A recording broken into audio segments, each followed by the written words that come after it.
যমুনা অয়েলের জিএম মাসুদুল ইসলামের দখলে গুরুত্বপূর্ণ 4টি পদ। সিন্ডিকেটের এই হোতা একের পর এক অনিয়ম করেও শাস্তি নয়, পাচ্ছেন পদোন্নতি।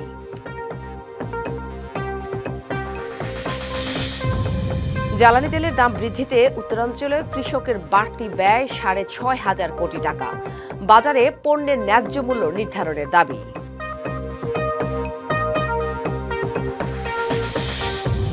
হাওড়ে আবারও ধেয়ে আসছে ভারী থেকে অতি ভারী বৃষ্টি। বৃহস্পতিবার থেকে টানা 4-5 দিন বৃষ্টির পূর্বাভাস, দিশেহারা কৃষক। দখল করে আছেন 4টি গুরুত্বপূর্ণ পদ। সবশেষ ছিলেন ভারপ্রাপ্ত এমডির দায়িত্বে, তবে নেই মার্কেটিং বা এইচআর ম্যানেজমেন্টের ডিগ্রি। তিনি যমুনা অয়েলের জিএম মানব সম্পদ, কোম্পানির সচিব, বিটুমিন সরবরাহ ও অর্থ বিনিয়োগ কমিটি এবং চেম্বার বরাদ্দ কমিটির আহ্বায়ক মাসুদুল ইসলাম। তার বিরুদ্ধে নিয়োগ, বদলি থেকে শুরু করে নানা অনিয়মের অভিযোগের প্রমাণ পেলেও ব্যবস্থা না নিয়ে উল্টো দেয়া হয়েছে পদোন্নতি। চট্টগ্রামে যমুনা অয়েলের প্রধান কার্যালয়ে প্রবেশ করতে দেয়া হয় না কোনো সাংবাদিককে। ঊর্ধ্বতন কর্মকর্তাদের নির্দেশে তথ্য সংগ্রহে অসহযোগিতা ও বাধা সৃষ্টি করে নিরাপত্তা কর্মীরা। সবচেয়ে বেশি অনিয়ম ও তেল চুরির অভিযোগ রয়েছে যমুনা অয়েলের বিরুদ্ধে। কর্মকর্তা, কর্মচারী ও সিবিএ নেতাদের সমন্বয়ে শক্তিশালী সিন্ডিকেট দীর্ঘদিন ধরে সক্রিয় রাষ্ট্রায়ত্ত এই জ্বালানি তেল কোম্পানিতে। অভিযোগ রয়েছে সাবেক এমডি মোস্তফা কুদরত ইলাহির সময়ে যমুনা অয়েলের সিন্ডিকেট গড়ে তোলেন মাসুদুল ইসলাম। সম্প্রতি ফতুল্লা ডিপো থেকে 4.5 লাখ লিটার ডিজেল গায়েবের ঘটনা পুরো জ্বালানি খাতকে নাড়িয়ে দেয়।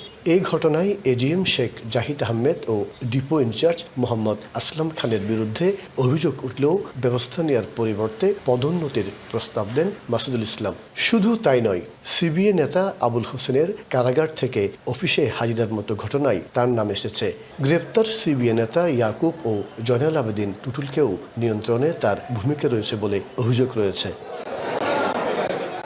ওই কর্মকর্তার একসঙ্গে 4টি গুরুত্বপূর্ণ দায়িত্বে থাকা নিয়ে উঠেছে প্রশ্ন। না, এইসব কথার কোনো ভিত্তি নাই ভাই। আমার কি, ওরা ওদের মতো, ওরা নির্বাচিত সিবিএ, ওদের জায়গায় ওরা, আমার জায়গায়। বিটুমিনটা হচ্ছে বেসিক্যালি আপনার একটা কমিটি রিফর্ম করে এটা মার্কেটিংটা বরাদ্দটা দেওয়া হয়ে থাকে। তো সেই ক্ষেত্রে আমাদের একটা কমিটি আছে। গোয়েন্দা সংস্থার বিশেষ প্রতিবেদনে রাষ্ট্রীয় তেল বিপণন প্রতিষ্ঠানগুলো থেকে তেল চুরির চিত্র উঠে আসার পর যমুনা অয়েলের এই সিন্ডিকেটের বিরুদ্ধে নড়েচড়ে বসে দুদক সহ অন্যান্য সংস্থা। ইন্ডিভিজুয়ালি কাকে কে পাহারা দেবে, কাগজে কলমে না পালে তো এটা কিছু করার নাই, কিন্তু হচ্ছে। ন্যাশনাল পার্সপেক্টিভে আমাদের মোরালিটি ডেভেলপ করতে হবে। আমাদের প্রতিষ্ঠান যেগুলো সেগুলো দেখার দায়িত্ব যাদের, তাদেরকে সক্রিয় হতে হবে, অনেস্ট হতে হবে এবং সিনসিয়ার হতে হবে। একসাথে একাধিক গুরুত্বপূর্ণ পদ দখল করে রাখা মাসুদুলের ক্ষমতার কেন্দ্রবিন্দুতে রয়েছে প্রতিষ্ঠানটির তেল সরবরাহ ও প্রশাসনিক কর্মকাণ্ড নিয়ন্ত্রণ করা। মাসুদুল হক, ডিবিসি নিউজ, চট্টগ্রাম। জ্বালানি তেলের দাম বাড়ানো হয়েছে, তার প্রভাব পড়েছে উত্তরাঞ্চলের কৃষিতে। চলতি মৌসুমে শুধু রংপুর বিভাগে কৃষকের বাড়তি খরচ গুনতে হবে প্রায় 6,500 কোটি টাকা। কৃষক কার্ড বিতরণের প্রি পাইলট প্রকল্প চালু থাকলেও এখনও এর বাইরে রয়েছেন রংপুরের অধিকাংশ কৃষক। কৃষকের শ্রমিক ঘামে দাঁড়িয়ে আছে উত্তরাঞ্চলের অর্থনীতির ভিত্তি, কিন্তু খাদ্যের যোগানদাতাদের ভাগ্য কি শুধুই খরা কিংবা বৃষ্টির উপর নির্ভর করে? গত বছর 1 একর জমিতে বোরো আবাদে কৃষকের ব্যয় ছিল 35 থেকে 38 হাজার টাকা। এবছর কৃষি উপকরণ ও জ্বালানি তেলের মূল্য বৃদ্ধিতে সেই ব্যয় দাঁড়িয়েছে 50 থেকে 55 হাজারে। সার, বীজ ও জ্বালানি তেলের মূল্য বৃদ্ধিতে খরচ আকাশ ছোঁয়া হলেও ফসলের দামে কি এসেছে কোনো ইতিবাচক পরিবর্তন? সারের দাম বেশি, ওষুধের দাম বেশি, পানির দাম বেশি, ধানের দাম নাই। প্রতিটা ক্ষেত্রে আমাদের খরচ বাড়তেছে, কিন্তু আমাদের উৎপাদিত ফসলের দাম বারবার কমেই যাচ্ছে। সরকার আলুর দাম বাড়াইতেছে না, ধানের দাম বাড়াইতেছে না, সারের দাম বাড়াইতেছে এবং ডিজেলের দাম বাড়াইতেছে। সুরক্ষা নিশ্চিত করতে প্রি পাইলট প্রকল্প হিসেবে কৃষক কার্ড বিতরণ শুরু করেছে সরকার। তবে রংপুর বিভাগের প্রায় 32 লাখ কৃষকের 5 ভাগও এই সুবিধার আওতায় আসেননি। অন্যদিকে এবছর ধানের দাম কেজি প্রতি ৩ টাকা বাড়িয়ে ৩৬ টাকা নির্ধারণ করেছে সরকার। রংপুর বিভাগে ৫৫ থেকে ৬০ লাখ মেট্রিক টন ধান উৎপাদন হলেও সরকার কিনবে মাত্র ৭৫,০০০ মেট্রিক টন। যদিও সরকার ধানের দাম ১৪০০ টাকা রেট একটা নির্ধারণ করছে, এই নির্ধারিত ১৪০০ টাকা রেট কি চাষি পাবে কিনা? সরকারের কাছে তো আমরা ধান দিতেই পারবো না, তার আগেই সরকারের ধান কেনা হয়ে যাবে। এখানে আমরা সুযোগটা কি পাবো? এ পরিস্থিতিতে উত্তরাঞ্চলের চাষিদের অগ্রাধিকার ভিত্তিতে কৃষক কার্ডের আওতায় আনা, দ্রুত সেবা নিশ্চিত এবং খোলা বাজারে কৃষি পণ্যের ন্যায্য মূল্য নির্ধারণের তাগিদ কৃষি বিশেষজ্ঞদের। গত বছরের চেয়ে এটা ৯% দাম বৃদ্ধি করেছে সরকার। চাষের খরচটা বৃদ্ধি পেয়েছে প্রায় ৩৬%, সেচের খরচটা বৃদ্ধি পেয়েছে প্রায় ১৫%। এই যে যোগফল, এই যোগফলের সঙ্গে সরকার যে দামটি ঠিক করে দিল সেটি কোনোভাবেই সামঞ্জস্যপূর্ণ নয়। কৃষি অধিদপ্তরের কর্মকর্তারা বলছেন, কৃষক কার্ড বিতরণের পাইলট কর্মসূচি পূর্ণাঙ্গভাবে চালু হলে এই সংকট কিছুটা লাঘব হতে পারে। একটি ডিজিটাল বাংলাদেশ, স্মার্ট কৃষি, সেই বিষয়গুলোকে আমরা নিশ্চিত করার জন্যই মূলত এখন প্রি পাইলটিং হয়েছে, এরপর পাইলটিং হবে এবং তারপরে সমগ্র উপজেলা কৃষকদের জন্য এটি তৈরি হবে। দেশের শস্য ভাণ্ডার হিসেবে পরিচিত রংপুর অঞ্চল, এখানকার উৎপাদিত ফসল দিয়ে খাদ্যের যোগান পায় প্রায় ৫ কোটি মানুষ। দ্রুত উত্তরাঞ্চলের কৃষি ও কৃষকের সুরক্ষায় কার্যকর পদক্ষেপ না নিলে এর নেতিবাচক প্রভাব পড়তে পারে জাতীয় অর্থনীতিতে, এমনকি সামগ্রিক খাদ্য নিরাপত্তায়, এমন শঙ্কা বিশ্লেষকদের। Majed Masud, DBC news, Rangpur. হাওরে আবারও ধেয়ে আসছে ভারী থেকে অতি ভারী বৃষ্টি। বৃহস্পতিবার থেকে ৪ থেকে ৫ দিন চলতে পারে এর বৃষ্টিপাত। ফলে হাওরের পানি কমার আগে আবারও ভয়াবহ পরিস্থিতিতে পড়তে যাচ্ছেন কৃষক। বিশেষজ্ঞরা বলছেন, হাওর নিয়ে সঠিক গবেষণা ও পরিকল্পনা না থাকায় বারবার ক্ষতির মুখে পড়ছেন কৃষক।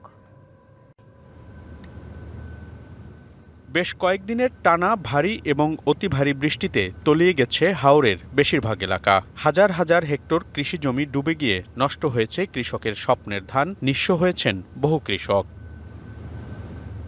এই অবস্থায় কয়েকদিন ধরে বৃষ্টি কমে আসলে কিছুটা স্বস্তি আসে হাওরের কৃষকের মাঝে। মাঝে মাঝে রোদ থাকায় অন্তত ভেজা ধান শুকাতে পারছেন অনেকেই। যদিও পানিতে মাঠেই, এমনকি কাটার পরও রোদের অভাবে নষ্ট হয়ে গেছে বহু ধান। তবে সাময়িক এই স্বস্তি বেশি দিন টিকছে না, কারণ কয়েকদিনের মধ্যেই আবারও ভারী এবং অতি ভারী বৃষ্টির কবলে পড়তে যাচ্ছে হাওর এলাকা। ফলে আবারও আসতে যাচ্ছে ভোগান্তি। মিজোরাম থেকে শুরু করে আপনার বিশেষ করে আপনার মেঘালয় এবং সিলেট এই রিজনে বৃষ্টিটা হবে। সেক্ষেত্রে ধরুন 14-15 তারিখে ওই সব জায়গাতে ভারী থেকে অতি ভারী বর্ষণ হতে পারে। 3-4 দিনের মতো এটা স্টে করতে পারে। সেই সময় প্রথম দিকে হয়তো মাঝারি ধরনের ভারী বর্ষণ হবে, গ্র্যাজুয়ালি হয়তো ভারী বর্ষণ 1-2 দিন হবে, আবার কমে যাবে। বিশেষজ্ঞরা বলছেন, হাওরে এমন দুর্যোগ প্রতিবারই আসবে। সেই হিসাব ধরেই প্রস্তুতি নিতে না পারলে প্রতিবারই এমন ক্ষয়ক্ষতিতে পড়তে হবে কৃষকদের। শুধুমাত্র সতর্কতা না, সার্বিক প্রস্তুতির ক্ষেত্রে আমাদের ঘাটতিগুলো কি কি আছে সেগুলোকে চিহ্নিত করে গবেষণার মাধ্যমে চিহ্নিত করতে হবে। যেখানে আমাদের আরও বড় প্রবলেম যে আমরা গবেষণা করি না। এখানে মুহূর্তের মধ্যে কয়েক হাজার হেক্টর জমির ধান কেটে ফেলা যায় মেকানিক্যাল ওয়েতে। কাজে সেই যান্ত্রিক যে আমাদের সমস্যাগুলো রয়ে গেছে সেগুলোও কিন্তু সমাধান করতে হবে। এটা কিন্তু নতুন একটা ডাইমেনশন আমরা তৈরি করতে পারি। এরই মধ্যে হাওরে ক্ষয়ক্ষতির পরিমাণ ছাড়িয়ে গেছে 1000 কোটির উপরে। সামনে আবারও পানিতে ডুবলে নতুন করে নিঃস্ব হবে আরও বহু কৃষক। মনিরুল সোহাগ, ডিবিসি নিউজ, ঢাকা। নরসিংদীর চরাঞ্চলে মেঘনা নদীর ভাঙনে বিলীন হচ্ছে শত শত বিঘা ফসলি জমি। ভাঙনের ঝুঁকিতে বিভিন্ন গ্রাম। জীবিকার একমাত্র সম্বল কৃষি জমি হারিয়ে দিশেহারা সেখানকার কৃষক। তবে মেঘনার আগ্রাসন থামাতে প্রশাসনের কোনো উদ্যোগ নেই বলে অভিযোগ স্থানীয়দের। বর্ষা আসতে ঢের বাকি, প্রকৃতিতে কেবল মধ্য গ্রীষ্ম। অথচ নরসিংদী সদর উপজেলার চরাঞ্চলে ভাঙছে মেঘনার পার। স্থানীয়রা বলছেন, বছরের পর বছর ধরে ভাঙনের কবলে নজরপুর ইউনিয়নের নজরপুর, আলীপুর ও বাহেরচর গ্রাম। গেল কয়েক বছরে বিলীন হয়েছে শত শত বিঘা কৃষি জমি। অব্যাহত ভাঙনে 3 ফসলি বিস্তীর্ণ চরাঞ্চল পরিণত হচ্ছে গভীর নদীতে। ভাঙনের ঝুঁকিতে বিভিন্ন গ্রাম। কমপক্ষে 2000 কি 4000 বিঘা সম্পত্তি এখানে ছিল। এখন এই যে এখান থেকে কত 500 বিঘার জমি নাই। আমাদের যে সবটা ছিল এই সবে প্রায় 4 ভাগের 3 ভাগ বিলীন হয়ে গেছে নদীর গর্ভে। যদি বেশি পানি হয়, আচ্ছা যাই হোক দিয়ে একটা বাসা বাড়ি দিয়ে একটা থাকতাম না। স্থানীয়রা বলছেন কৃষি প্রধান চরাঞ্চলের লাখো মানুষের প্রায় 4000 বিঘা ফসলি জমি রক্ষা করতে পারে মাত্র 2.5 কিলোমিটারের একটি বাঁধ, কিন্তু বিভিন্ন দপ্তরের বারান্দায় বারান্দায় ঘুরেও মেলেনি সমাধান। তারা আইসা আমাদের কি করে আশ্বস্ত করে নির্বাচন গেছে চলে গেছে, তারা তাদের কাজ নিয়ে ব্যস্ত, আমাদের খবরও রাখে না। কোনো ফসলই করতে পারি না, বাইঙ্গিয়া আমাদের বাড়ির কাছে এসে পড়ছে। এখন যদি সরকার যদি ইচ্ছা করে তাইলে এই বেড়িবাঁধটা যদি দেয় তাইলে আমরা এই জায়গায় থাকতে পারবো, বাঁচতে পারবো। ওই অঞ্চলে সমীক্ষা করে পাঠানো হবে মন্ত্রণালয়ে। ওখানে কৃষি জমি মেইনলি ভাঙছে, এরপরে একটু পরে দূরেই বাড়িঘর আছে। কাজগুলো করতে তো আমাদের বেশ কিছু প্রসিডিউরাল ইস্যু থাকে, আমরা ব্যবস্থা নিচ্ছি। এলাকাবাসীর দাবি যে একটি বেড়িবাঁধ নির্মাণ হওয়া, সামগ্রিক চিত্র উপস্থাপন করে আমরা পানি সম্পদ মন্ত্রণালয়ে যেগুলি তাদের দিয়ে সেখানে আমরা একটু পাঠিয়েছি এবং আশা করছি এই বিষয়ে আমরা একটি আসল সমাধান বের করতে পারব। ফসলি জমি রক্ষায় মেঘনার ভাঙন রোধে অগ্রাধিকার ভিত্তিতে প্রকল্প নেবে সরকার, এই প্রত্যাশা স্থানীয়দের। DBC news desk. বরিশাল বিশ্ববিদ্যালয়ের উপাচার্য ডক্টর মোহাম্মদ তৌফিক আলমকে অবাঞ্ছিত ঘোষণা করে প্রশাসনিক কার্যালয়ে তালা ঝুলিয়ে দিয়েছেন শিক্ষক কর্মচারীরা। শিক্ষকদের পদোন্নতির দাবিতে চলমান শাটডাউন কর্মসূচির ফলে স্থবির বিশ্ববিদ্যালয়ের কার্যক্রম। সোমবার থেকে পদোন্নতি প্রত্যাশী শিক্ষকরা বিশ্ববিদ্যালয়ের গ্রাউন্ড ফ্লোরে অবস্থান কর্মসূচিতে অংশ নেন। পরবর্তীতে শিক্ষকরা দপ্তরে দপ্তরে গিয়ে কর্মকর্তাদের বের হয়ে যাওয়ার নির্দেশ দেয়। পাশাপাশি দপ্তরগুলোতে তালা ঝুলিয়ে দিতে বলেন কর্মচারীদের। শিক্ষকরা জানান, উপাচার্যকে অবাঞ্ছিত ঘোষণা করা হয়েছে। প্রশাসনিকভাবে তাকে কোনো সহযোগিতা করা হবে না। প্রশাসনিক বিভিন্ন পদ থেকে পদত্যাগ করারও হুঁশিয়ারি দেন তারা।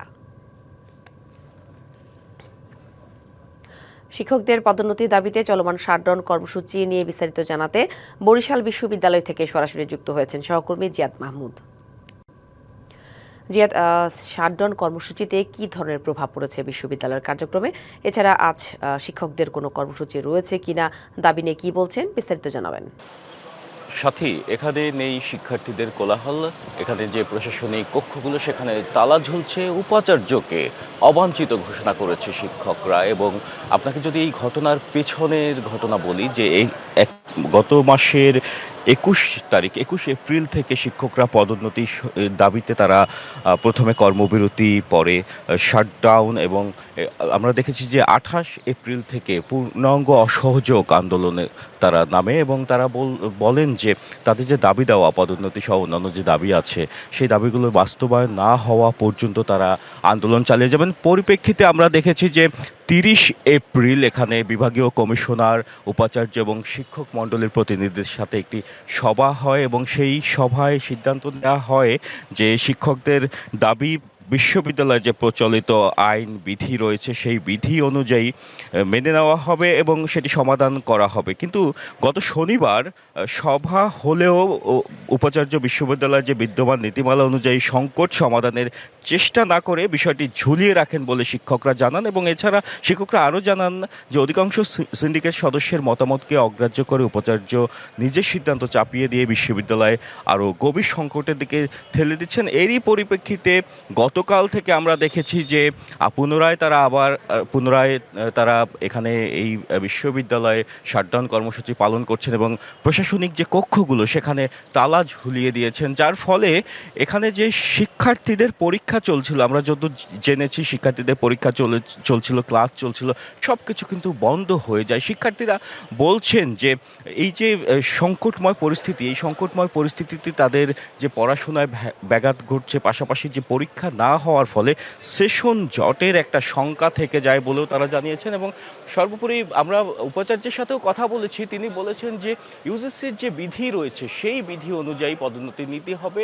এবং এইটি মানা না হলে তিনি আইনানুগ ব্যবস্থা নেবেন বলেও আমাদেরকে জানিয়েছেন। এদিকে শিক্ষকরা বলেছেন যে তাদের যে দাবি, সেই দাবি যে বাস্তবায়ন কার্যকর না হওয়া পর্যন্ত তাদের আন্দোলন তারা চালিয়ে যাবেন। এতটুকু ছিল বরিশাল বিশ্ববিদ্যালয় থেকে আমার কাছে সাথী। ধন্যবাদ জিয়াদ। সারা দেশের ন্যায় নেত্রকোনার বিভিন্ন উপজেলায় হামের উপসর্গ নিয়ে প্রায় 100 শিশু হাসপাতালে ভর্তি হয়েছে। এর মধ্যে অধিকাংশ সুস্থ হয়ে বাড়ি ফিরলেও 3 শিশুর মৃত্যু হয়েছে। এ নিয়ে আরও জানাতে সরাসরি যুক্ত হয়েছেন সহকর্মী রাকিবুল ইসলাম লিমন। কথা বলবো তার সাথে। লিমন, হাসপাতালে এখনও হাম ও উপসর্গ নিয়ে কতজন রোগী ভর্তি আছেন জানাবেন, পাশাপাশি তাদের চিকিৎসা ব্যবস্থা এবং চিকিৎসকরা কী পরামর্শ দিচ্ছেন সব মিলিয়ে। সাথী হামের উপসর্গ দেখা যাওয়ার পরেই কিন্তু নেত্রকোনায় আসলে 3 জন শিশু মারা গিয়েছিল, যার মধ্যে স্বাস্থ্য বিভাগ একজনের তথ্য নিশ্চিত করলেও আটপাড়া উপজেলায় 2 জন শিশু মারা গিয়েছিল এবং এরই ধারাবাহিকতায় সারা দেশের ন্যায় নেত্রকোনা আটপাড়া উপজেলাকে হটস্পট ঘোষণা করে টিকাদান কর্মসূচি শুরু করে এবং টিকাদানের এ পর্যন্ত স্বাস্থ্য বিভাগ আমাকে জানিয়েছে যে তারা 2,23,764 জনকে টার্গেট নিয়েছিল টিকা দেওয়ার। গতকাল পর্যন্ত তারা 2,25,557 জনকে টিকা দিয়েছে বিভিন্ন স্বাস্থ্যকেন্দ্রে এবং গতকাল পর্যন্ত নেত্রকোনা 250 শয্যা বিশিষ্ট সদর হাসপাতালে সহ জেলার যে 10টি উপজেলা রয়েছে সেখানে 41 জন শিশু হাসপাতালে ভর্তি রয়েছে এবং স্বাস্থ্য বিভাগ আরেকটি বিষয় জানিয়েছে যে আক্রান্তদের মধ্যে 70%-এর বয়স 9 মাস বয়সের এবং 15 থেকে 20% 2 বছর বয়সী। উপসর্গ নিয়ে এ পর্যন্ত 353 জন শিশু হাসপাতালে আসলেও 219 জনের স্যাম্পল ঢাকায় পাঠানো হয়েছে। এর মধ্যে 15 জনের হাম শনাক্ত হয়। এখন পর্যন্ত 41 জন শিশু হাসপাতালে ভর্তি রয়েছে। তো স্বাস্থ্য বিভাগ তাদের টিকা কার্যক্রম অব্যাহত রয়েছে। তবে বিভিন্ন যে অভিভাবকরা রয়েছে নেত্রকোনায় যে অভিভাবকরা রয়েছেন তারা নেত্রকোনায় যে 3 জন শিশু মারা গিয়েছে এ ব্যাপারে তারা উদ্বিগ্ন ছিলেন এবং সারা বাংলাদেশে যে শিশুগুলো মারা গিয়েছে যাদের গাফিলতির কারণে আসলে টিকার সংকট দেখা দিয়েছে এবং এই শিশু মৃত্যু হয়েছে তাদেরকে আসলে আইনের আওতায় আনার জন্য তারা দাবি জানিয়েছেন। স্বাস্থ্য বিভাগ বলছে তারা ওই যে নেত্রকোনা যে 250 শয্যা বিশিষ্ট হাসপাতালে আইসোলেশন ওয়ার্ড রয়েছে এবং সেখানে তারা স্বাস্থ্যসেবা নিশ্চিত করে যাচ্ছেন। এই ছিল নেত্রকোনা থেকে হামের সর্বশেষ। লিমন, ধন্যবাদ আপনাকে। শতবর্ষ পেরিয়েছে যমুনা সেতু পশ্চিম থেকে ঈশ্বরদী রেলপথ।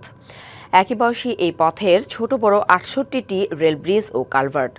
ব্রিটিশ আমলে তৈরি মেয়াদোত্তীর্ণ এসব ব্রিজ কালভার্টের অধিকাংশই হয়ে পড়েছে ঝুঁকিপূর্ণ এই পথে প্রতিদিন লক্ষাধিক যাত্রী নিয়ে চলছে পশ্চিমাঞ্চল রেলওয়ের প্রায় 40টি ট্রেন। তাই রেলপথে চলাচল মসৃণ ও ঝুঁকি কমাতে দ্রুত প্রয়োজনীয় পদক্ষেপ নেওয়ার দাবি সকলের।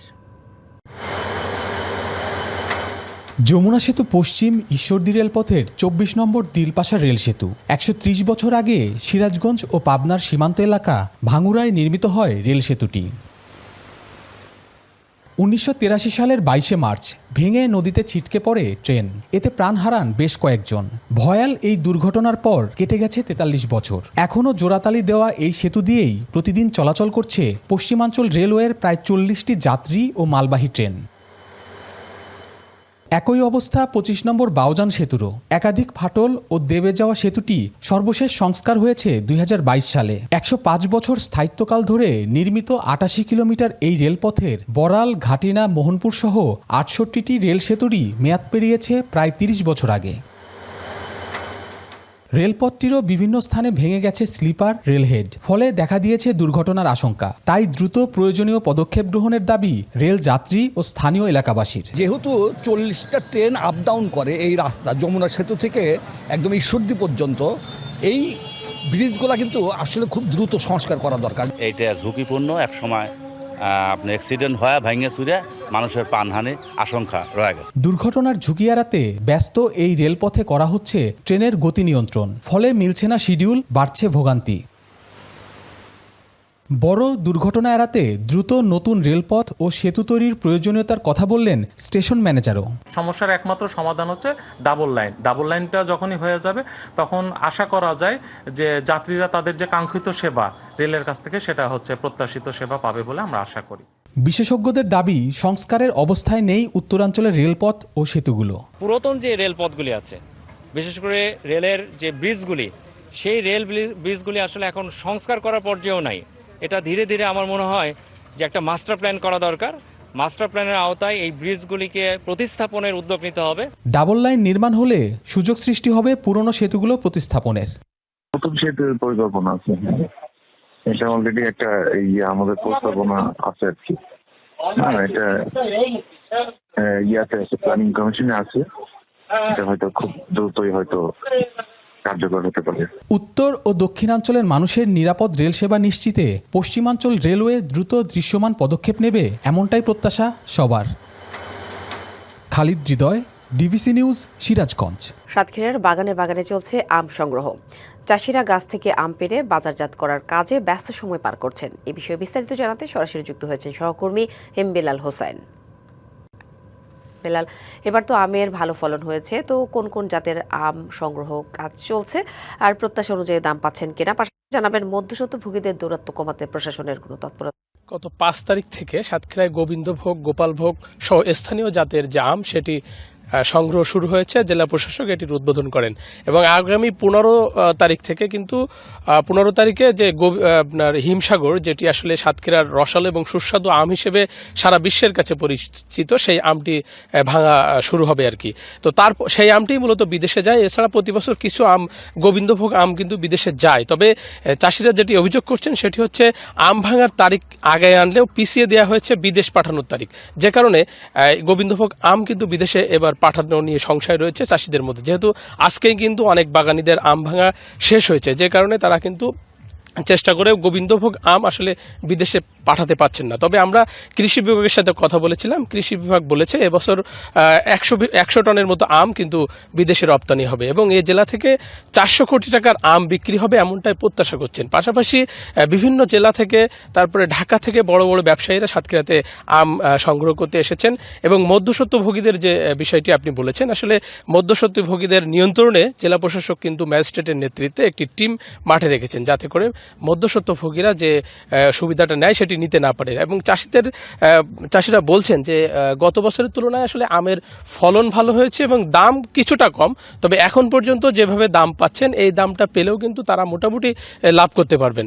আমরা বাজারে খোঁজ নিয়েছিলাম, গতকাল 1500 থেকে 2800 টাকার মধ্যে প্রকারভেদে আম বিক্রি হয়েছে এবং আমের যে প্রকারভেদ রয়েছে তার মধ্যে কিছু আম রয়েছে আমের গায়ে যে দাগ নানা সমস্যার কারণে এটি একটু কম দাম হয়, সেগুলো আপনার 1600 টাকা 1700 টাকা এরকম মনে বিক্রি হয়েছে এবং যেটি একেবারে ফ্রেশ সেটি 2800 টাকা পর্যন্ত বিক্রি হয়েছে। আমরা যে বাগানটিতে রয়েছি, হাফিজুল ইসলাম নামে একজন বিশিষ্ট আম ব্যবসায়ী, তার বাগান থেকে কিন্তু প্রতি বছর প্রায় 70 টনের মতো আম বিদেশে রপ্তানি করেন। আমরা তার সাথে একটু আগে কথা বলেছিলাম, তিনি কিন্তু বলেছেন যে এবছর গোবিন্দভোগ আমরা ইচ্ছা থাকলেও পাঠাতে পারিনি, কারণ আজকেই তার গোবিন্দভোগ আম পাড়া সব শেষ হয়ে গেছে এবং 15 তারিখে হিমসাগর আমটা পাড়া হবে। উনি প্রস্তুতি নিচ্ছেন, হিমসাগর আমটা এবার পাঠাবেন এবং এই যে বাগানে দাঁড়িয়ে আছি, এই বাগান থেকে উনি কানাডায় আম পাঠানোর প্রস্তুতি নিচ্ছেন বলে আমাদেরকে জানিয়েছেন। তো সাথী, এই ছিল সাতক্ষীরা থেকে আমের সর্বশেষ। ধন্যবাদ বেলাল।